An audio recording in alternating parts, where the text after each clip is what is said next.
Okay, so I have all the stuff set up and I just discovered this was in there. So, there's that.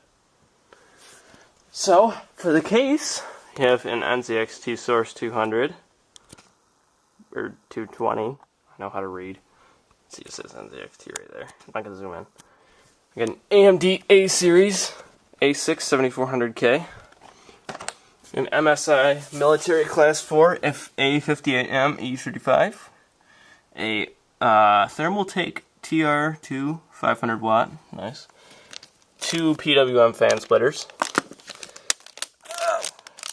This box right here is the 500 gig hard drive, 4 gigs of Crucial Ballistics RAM. Well, let's see, look at the clock here. Clock is 1600 megahertz and 99924, 1.5 volts, 2 fans, and a DVD-ROM drive. Let's start getting stuff unboxed. Okay, so I've got the top off, packed with unsatisfactorily hard foam. And since I'm not going to be able to do this one hand, I'll get it out and I'll be right back again. Got the case off, or the box off rather, and the case out. So now I have it tipped up right. It's the front. You can see the front sort of. Let me just get out of that. And ta-da! We have unveiled the case in all of its majestic glory. This was a $50 case, so it's not very fancy, but it's got enough to be enough. So let's get to work.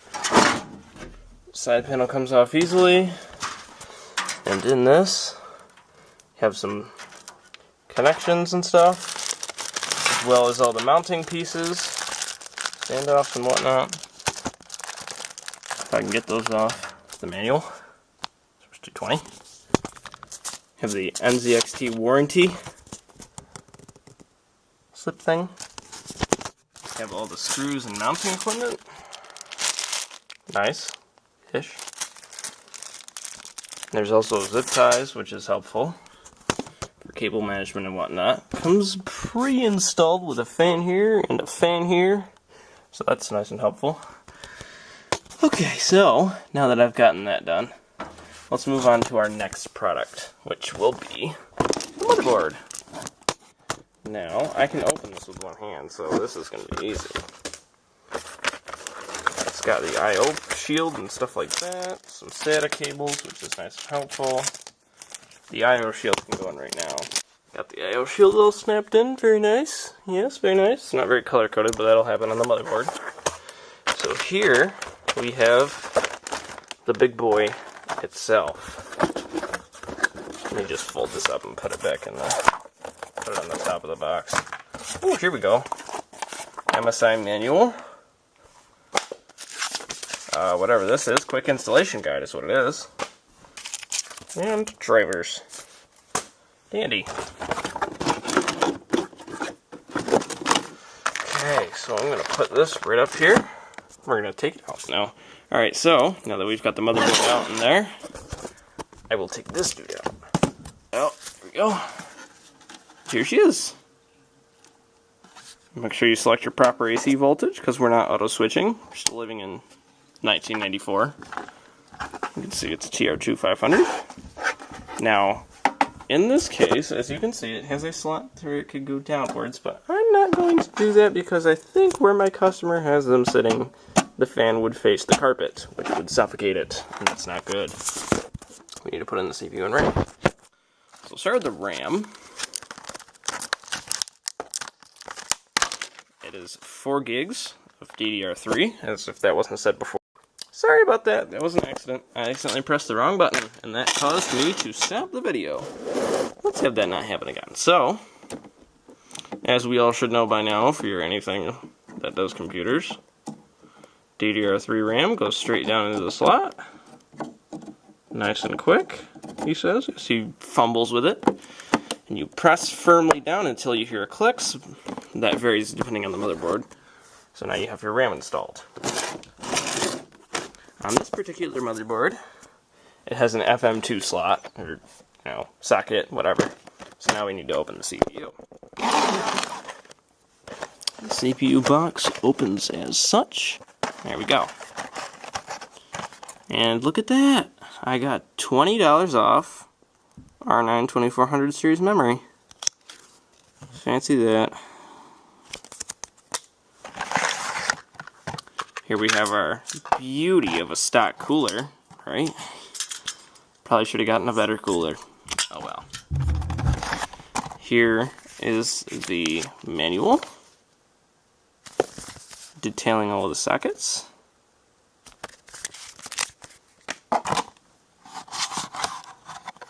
My particular slot is an FM2 Plus, so it fits perfectly. Have a little sticker, which is nice. I love stickers. Stickers are my fave. Wow, that stuck to the floor. So, now that we have the CPU out and about, you can see right there is a Radeon. Well, you can't really because the lighting is bad, but it's an A6 7400. Made in Malaysia, 2013 AMD, diffused in Germany. Pretty sure they've done it that way since the beginning of time. Now here is the CPU. The little triangle dude. Little triangle dude in the corner. He always faces the corner of the motherboard that looks like a triangle. And he just goes down like so. And yay, I have the CPU installed. But one thing I have forgot is my thermal paste. But I will not worry about that right now, because I am a horrible tech person. And I think this already has thermal paste installed, which is curious, so I'll just install it right now. Where's my CPU fan header? It's right here. Just give it a wrap around just for cable management's sake. That's not going to happen. So I'm not going to be able to do that. Not 2 wraps. The CPU cooler goes straight down as such. Snaps on like that, and give this little duder a twist, and ding! You have the cooler installed, as well as the little cordy thing, which is nice and handy. Okay, so the solution was interesting because it has an 8-pin power connector that also functions as a CPU connector. I would not have guessed that, but that's fine. I'll get to installing the motherboard by first taking out everything I just put in. Power connector and everything.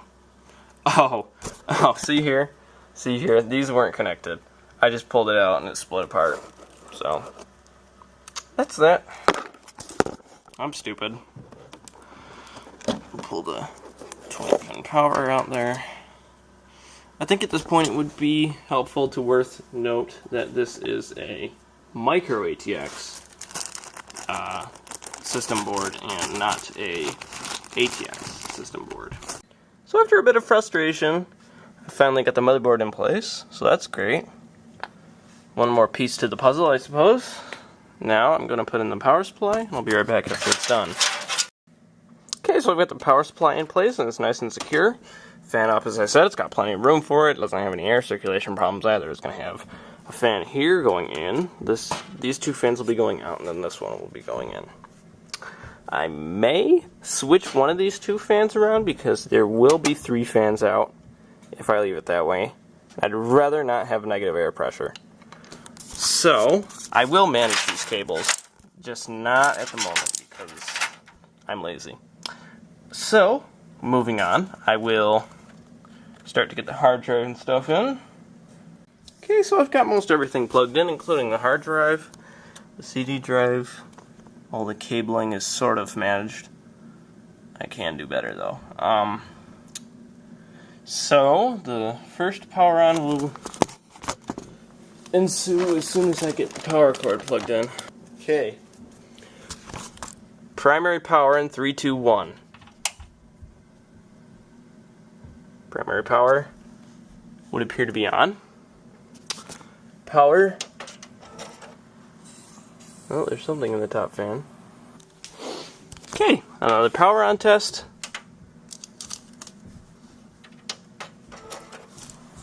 Both fans running optimally.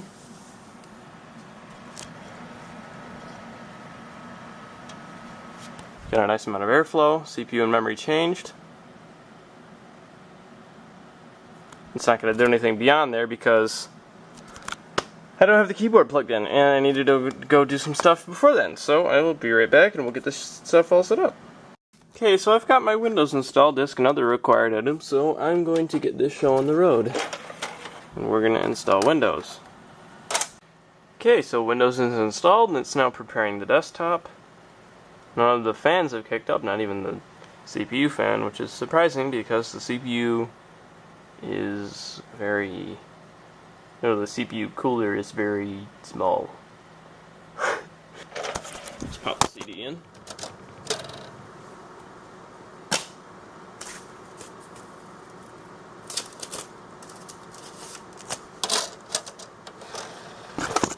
Okay.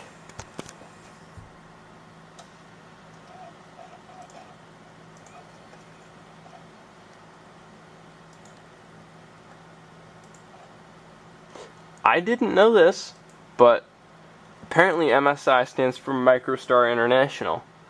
I never knew that. It's very interesting. I prefer to do the total installer because it's very good. Okie dokie, so the drivers and everything are installed, so I am good to go. And I can enjoy my life as a computer repair thingy-majiggy, and yay. So I'm gonna shut this down, and this will be the end of the video. So goodbye. Yay.